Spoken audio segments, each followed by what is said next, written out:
Hi guys, Rick here at Everything Automotive and welcome back to another video. So today we're going to test out the usefulness of tyre inflation kits, as unfortunately I've got a slow puncher on this tyre and on this tyre.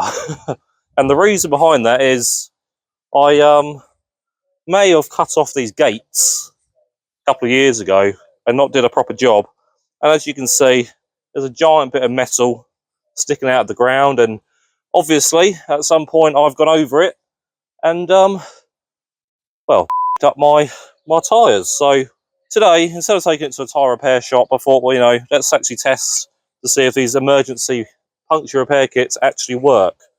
So that's what we're going to do today, and yeah, hopefully it'll work. I think the instructions on the back of it, so you've got to drive it for about 6 miles at 50 miles per hour. So we're going to do that. It might take it for a wash actually, so it's a little bit dirty, and leave it for a couple of days, and hopefully it will solve the slow puncher. I'm already going to do the rear tyre, as I don't know how many tyres you can do with one can.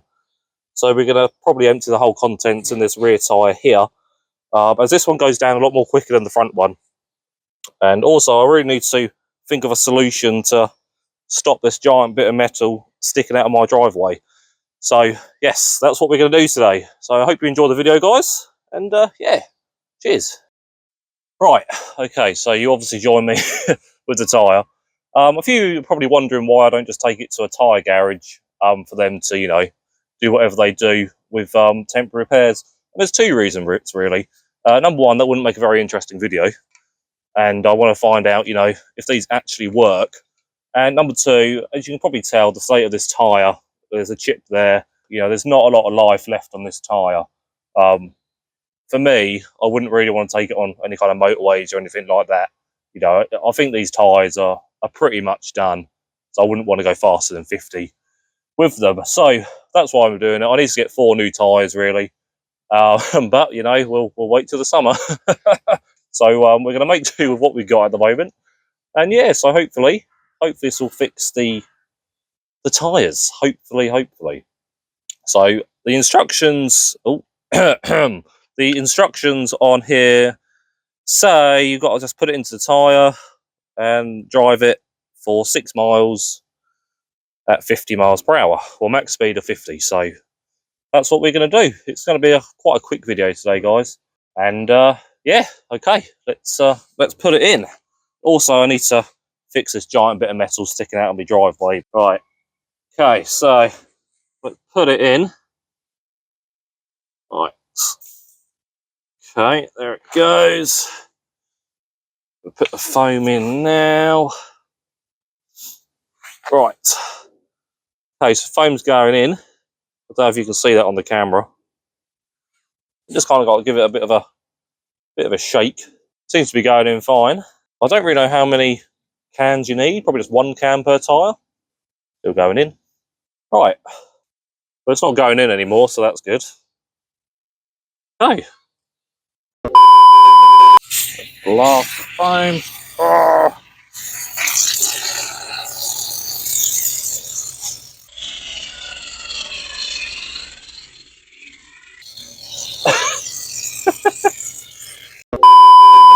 Did you see the foam go everywhere?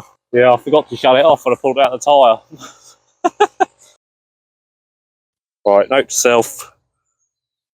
Turn it off. Right, okay, so at least we know what happens if you don't shut off the foam kit and you take it out of the tyre.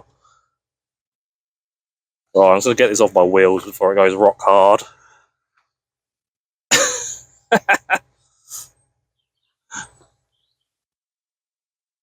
Right, there we go. Okay, let's take it for a drive, then report back in a couple of days, see if it's fixed it.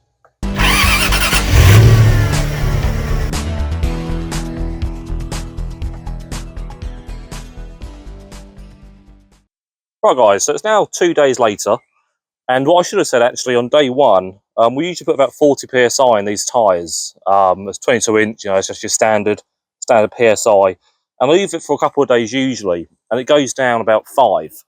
So I'm going to test it now to see if it's gone down at all. Hopefully it's fixed it and I don't have to take it to a tyre shop.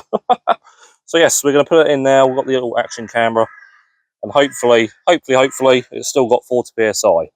Right, let's do it. Right, okay, so undo the little tyre valve, put this in.